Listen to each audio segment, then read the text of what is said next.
Hello നമസ്കാരം. ഏറ്റവും പുതിയ സിനിമാ വിശേഷങ്ങളുമായി പുതിയൊരു വീഡിയോയിലേക്ക് എല്ലാവർക്കും സ്വാഗതം. പൃഥ്വിരാജ് നായകനായി നിസാം ബഷീർ സംവിധാനം ചെയ്ത് ജൂലൈ 9 വ്യാഴാഴ്ച തിരുന്ന മലയാള സിനിമയാണ് ഐ നോബഡി. ചിത്രത്തിൽ പാർവതി തിരുവോത്ത്, വിജയരാഘവൻ, അശോകൻ, ഹക്കിം ഷാ, നന്ദു എന്നിങ്ങനെയാണ് മറ്റ് പ്രധാനപ്പെട്ട താരങ്ങൾ. പൃഥ്വിരാജ് പ്രൊഡക്ഷൻസിന് വേണ്ടി സുപ്രിയ മേനോൻ നിർമ്മിച്ച ഈ സിനിമയ്ക്ക് തിരക്കഥ തയ്യാറാക്കിയിട്ടുള്ളത് സമീർ അബ്ദുൽ ആണ്. ജെക്സ് ബിജോയ് സംഗീതം പാർന്ന ഈ സിനിമയുടെ അഡ്വാൻസ് ബുക്കിംഗ് ഇന്ന് രാവിലെ 11 മണിക്കാണ് ആരംഭിച്ചത്. ബുക്കിംഗ് ആരംഭിച്ച് ആദ്യ 2 മണിക്കൂറിൽ തന്നെ ഈ സിനിമയുടെ പ്രീസെയിൽ 15 ലക്ഷം മറികടന്നിരുന്നു.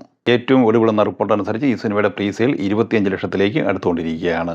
ജൂൺ 19 തിയേറ്ററിൽ നിലവിൽ ക്ലീൻ ഹിറ്റ് വിജയം സ്വന്തമാക്കിയ മലയാള സിനിമയാണ് ബാലൻ. ചിദംബരം സംവിധാനം ചെയ്ത ഈ സിനിമയിൽ ആദിശേഷൻ, സിനാൻ, ഫർസാന പാലത്തിങ്കൽ, ടോവിനോ തോമസ് എന്നിങ്ങനെയായിരുന്നു പ്രധാന താരങ്ങൾ. ചിത്രം ഇന്നലെ തിങ്കളാഴ്ച വരെയുള്ള 18 ദിവസം കൊണ്ട് കേരളത്തിൽ 17 കോടി 46 ലക്ഷം രൂപയാണ് കളക്ട് ചെയ്തിട്ടുള്ളത്. കർണാടകയിൽ 2 കോടി 56 ലക്ഷം കളക്ട് ചെയ്ത ഈ സിനിമ ഇന്ത്യൻ ഗ്രോസായി നേടിയെടുത്തത് 21 കോടി 61 ലക്ഷം രൂപയാണ്. വിദേശത്ത് 12 കോടി 72 ലക്ഷം കളക്ട് ചെയ്ത ഈ സിനിമ ലോകമെമ്പാടുമായി ഇന്നലെ വരെ കളക്ട് ചെയ്തത് 34 കോടി 33 ലക്ഷം രൂപയാണ്. 19-ാം ദിവസമായ ഇന്ന് ചൊവ്വാഴ്ച ഈ സിനിമയുടെ കേരള കളക്ഷൻ പ്രതീക്ഷിക്കുന്നത് 20 ലക്ഷം റേഞ്ചിലാണ്. അങ്ങനെ കേരളത്തിൽ 19 ദിവസം കൊണ്ട് 17 കോടി 66 ലക്ഷം റേഞ്ചിലാണ് സിനിമ എത്തിച്ചേർന്നിരിക്കുന്നത്. വേൾഡ് വൈഡ് ഗ്രോസ് 35 കോടിയിലേക്ക് അടുത്തുകൊണ്ടിരിക്കുകയാണ്. തിയേറ്റർ റിലീസായി എത്തിച്ചേർന്ന് ആദ്യ 4 ദിവസം കൊണ്ട് തന്നെ ക്ലീൻ ഹിറ്റ് വിജയം സ്വന്തമായി കഴിഞ്ഞ തമിഴ് സിനിമയാണ് ഗാട്ടാ കുസ്തി 2. വിഷ്ണു വിശാൽ, ഐശ്വര്യലക്ഷ്മി എന്നിവർ അഭിനയിച്ച ഈ സിനിമ ചെല്ല അയ്യാവുമാണ് സംവിധാനം ചെയ്തിരുന്നത്. ചിത്രം ആദ്യ 4 ദിവസം കൊണ്ട് തമിഴ്നാട്ടിൽ 17 കോടി 17 ലക്ഷം രൂപയും കേരളത്തിൽ 65 ലക്ഷം രൂപയുമായിരുന്നു കളക്ട് ചെയ്യുന്നത്. ഇന്ത്യൻ ഗ്രോസായി 19 കോടി 36 ലക്ഷം കളക്ട് ചെയ്ത ഈ സിനിമ വേൾഡ് വൈഡ് ഗ്രോസായി 23 കോടി 8 ലക്ഷം രൂപയും സ്വന്തമാക്കിയിരുന്നു. 10 കോടിക്ക് തിയേറ്റർ റൈറ്റ്സ് വിറ്റഴിക്കപ്പെട്ട ഈ സിനിമ വേൾഡ് വൈഡ് ഷെയറായി നേടിയെടുത്തത് 11 കോടി 23 ലക്ഷം രൂപയാണ്. ആദ്യ 4 ദിവസത്തെ തിയേറ്റർ പ്രോഫിറ്റ് ആയിട്ട് സിനിമയ്ക്ക് ലഭിച്ചിരിക്കുന്നത് 1 കോടി 23 ലക്ഷം രൂപയാണ്. ഇനി 5-ാം ദിവസം ഇന്ന് ചൊവ്വാഴ്ചയിലേക്ക് വന്നാൽ ഇന്ന് കേരളത്തിൽ പ്രതീക്ഷിക്കുന്നത് 15 ലക്ഷം റേഞ്ചിലാണ്. തമിഴ്നാട്ടിൽ 2-2.5 കോടി റേഞ്ചിൽ ഇന്ന് പ്രതീക്ഷിക്കുന്ന ഈ സിനിമ തമിഴ്നാട്ടിൽ 19 കോടിക്ക് മുകളിലും എത്തിച്ചേർന്നിട്ടുണ്ട്. ഇന്ത്യൻ ഗ്രോസായി 5 ദിവസം കൊണ്ട് 22 കോടി പ്രതീക്ഷിക്കുന്ന ഈ സിനിമ വേൾഡ് വൈഡ് ഗ്രോസായി 26 കോടിക്ക് മുകളിലും എത്തിച്ചേർന്നിട്ടുണ്ട്. ജൂലൈ 3 തിയേറ്ററിൽ മികച്ച ഹോൾഡ് നിലനിർത്തി മുന്നോട്ട് പോകുന്ന ബോളിവുഡ് സിനിമയാണ് ആൽഫ. ചിത്രം ഇന്നലെ വരെയുള്ള 4 ദിവസം കൊണ്ട് കേരളത്തിൽ 63 ലക്ഷം രൂപ കളക്ട് ചെയ്തിട്ടുണ്ട്. ഇന്ത്യൻ ഗ്രോസായി 46 കോടി 73 ലക്ഷം കളക്ട് ചെയ്ത ഈ സിനിമ വേൾഡ് വൈഡ് ഗ്രോസായി 63 കോടി 84 ലക്ഷം രൂപയായിരുന്നു കളക്ട് ചെയ്യുന്നത്. ഇനി 5-ാം ദിവസം എന്ന ചൊവ്വാഴ്ചയിലേക്ക് വന്നാൽ ഇന്ന് ഈ സിനിമയുടെ വേൾഡ് വൈഡ് ഗ്രോസ് പ്രതീക്ഷിക്കുന്നത് 4.5 കോടി റേഞ്ചിലാണ്. അങ്ങനെ 5 ദിവസം കൊണ്ട് ലോകമെമ്പാടുമായി സിനിമ നേടിയെടുത്തിരിക്കുന്നത് 67 കോടി 50 ലക്ഷം റേഞ്ചിലാണ്. വർഷ വാസുദേവ് സംവിധാനം ചെയ്ത് ജൂൺ 19 തിയേറ്ററിലെ മലയാള സിനിമയാണ് ചിന്ന ചിന്ന ആസൈ. ഇന്ദ്രൻസ്, മധുബാല, അപർണ ബാലമുരളി എന്നിങ്ങനെയായിരുന്നു പ്രധാന താരങ്ങൾ.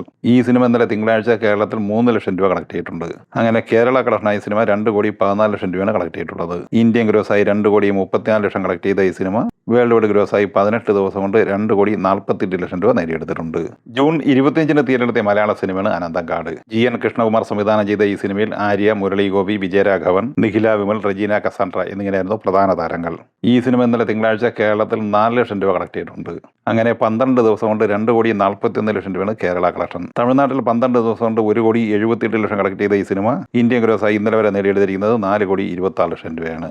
വേൾഡ് വൈഡ് ഗ്രോസായി 12 ദിവസം കൊണ്ട് സിനിമ നേടിയെടുത്തിരിക്കുന്നത് 5 കോടി 21 ലക്ഷം രൂപയുമാണ്. M. പത്മകുമാർ സംവിധാനം ചെയ്ത് ജൂൺ 26 തിയേറ്ററിലെത്തിയ മലയാള സിനിമയാണ് ഉയർ. റോഷൻ മാത്യു, ബൈജു, ശ്രുതി മേനോൻ എന്നിങ്ങനെയായിരുന്നു പ്രധാന താരങ്ങൾ. ചിത്രം 11-ാം ദിവസമായ ഇന്നലെ തിങ്കളാഴ്ച കേരളത്തിൽ 4,30,000 രൂപയാണ് കളക്ട് ചെയ്തത്. കേരളത്തിൽ 1 കോടി 65 ലക്ഷം രൂപയാണ് ഇന്നലെ വരെ ഈ സിനിമ നേടിയെടുത്തിട്ടുള്ളത്. ഇന്ത്യൻ ഗ്രോസായി 1 കോടി 72 ലക്ഷം കളക്ട് ചെയ്ത ഈ സിനിമ വേൾഡ് വൈഡ് ഗ്രോസായി നേടിയെടുത്തിരിക്കുന്നത് 1 കോടി 82 ലക്ഷം രൂപയാണ്. ജൂൺ 19 തിയേറ്ററിൽ ബ്ലോക്ക് ബസ്റ്റർ വിജയം നേടിയെടുത്ത തെലുങ്ക് സിനിമയാണ് മാ ഇന്ദി ബംഗാരം.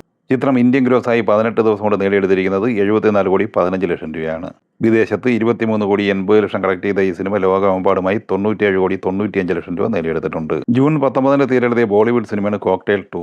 ചിത്രം ഇന്ത്യൻ ഗ്രോസായി 18 ദിവസം കൊണ്ട് 114 കോടി 47 ലക്ഷം രൂപയാണ് നേടിയെടുത്തിട്ടുള്ളത്. വിദേശത്ത് 29 കോടി 90 ലക്ഷം കളക്ട് ചെയ്ത ഈ സിനിമ ലോകമെമ്പാടുമായി 144 കോടി 37 ലക്ഷം രൂപയാണ് 18 ദിവസം കൊണ്ട് നേടിയെടുത്തിരിക്കുന്നത്. ജൂൺ 26 തിയേറ്ററിലെത്തിയ ബോളിവുഡ് സിനിമയാണ് വെൽക്കം ടു ദി ജംഗിൾ.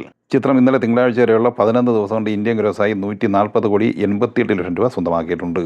വിദേശത്ത് നിന്ന് 30 കോടി 75 ലക്ഷം ഉൾപ്പെടെ വേൾഡ് വൈഡ് ഗ്രോസായി സിനിമ നേടിയെടുത്തിരിക്കുന്നത് 171 കോടി 63 ലക്ഷം രൂപയാണ്. 120 കോടി ബഡ്ജറ്റുള്ള ഈ സിനിമയുടെ തിയേറ്റർ റൈറ്റ്സ് വിറ്റഴിക്കപ്പെട്ടത് 80 കോടി രൂപയ്ക്കാണ്. നിലവിൽ വേൾഡ് വൈഡ് തിയേറ്ററുകൾ ഷെയറായി 81 കോടി രൂപ ഈ സിനിമയ്ക്ക് കിട്ടിയിട്ടുണ്ട്. ജൂൺ 12 തിയേറ്ററിലെത്തിയ ബോളിവുഡ് സിനിമയാണ് മെയിൻ വാപസ് ആവുങ്ക. ഇംതിയാസ് അലി തിരക്കഥ തയ്യാറാക്കി സംവിധാനം ചെയ്ത ഈ സിനിമയിൽ ദിൽജിത്ത് ദോസഞ്ച്, നസറുദ്ദീൻ ഷാ, ഷെർവാരി എന്നിങ്ങനെയായിരുന്നു പ്രധാന താരങ്ങൾ. ഈ സിനിമയുടെ ഇന്നലെ തിങ്കളാഴ്ച വരെയുള്ള 25 ദിവസത്തെ കളക്ഷൻ വിവരങ്ങൾ പുറത്തു വരുമ്പോൾ കേരളത്തിൽ 17,51,000 രൂപയാണ് കളക്ട് ചെയ്തിരിക്കുന്നത്. ഇന്ത്യൻ ഗ്രോസായി 58 കോടി 15 ലക്ഷം കളക്ട് ചെയ്ത ഈ സിനിമ വിദേശത്ത് നിന്ന് കളക്ട് ചെയ്തത് 18 കോടി 85 ലക്ഷം രൂപയാണ്. ടോട്ടൽ വേൾഡ് വൈഡ് ഗ്രോസായി 25 ദിവസം കൊണ്ട് 88 കോടി 16 ലക്ഷം രൂപയാണ് നേടിയെടുത്തിരിക്കുന്നത്. സിനിമയുടെ ബഡ്ജറ്റ് 70 കോടി രൂപയാണ്. ഈ സിനിമകളെക്കുറിച്ചും വീഡിയോ സംബന്ധമായി നിങ്ങളുടെ അഭിപ്രായങ്ങൾ കമൻറ്റായി പറയുക. വീഡിയോ ഇഷ്ടമായ ലൈക്ക് ചെയ്യുക. നമ്മുടെ ചാനൽ സബ്സ്ക്രൈബ് ചെയ്യുന്ന കാര്യം കൂടി പരിഗണിക്കുക. വീഡിയോയുടെ നോട്ടിഫിക്കേഷൻ ലഭിക്കാൻ ബെല്ലൈക്കൺ കൂടി എനേബിൾ ചെയ്യുക. പുതിയ മറ്റൊരു വീഡിയോയുമായി വീണ്ടും കാണാം. എല്ലാവർക്കും ഒരിക്കൽ കൂടി നന്ദി, നമസ്കാരം.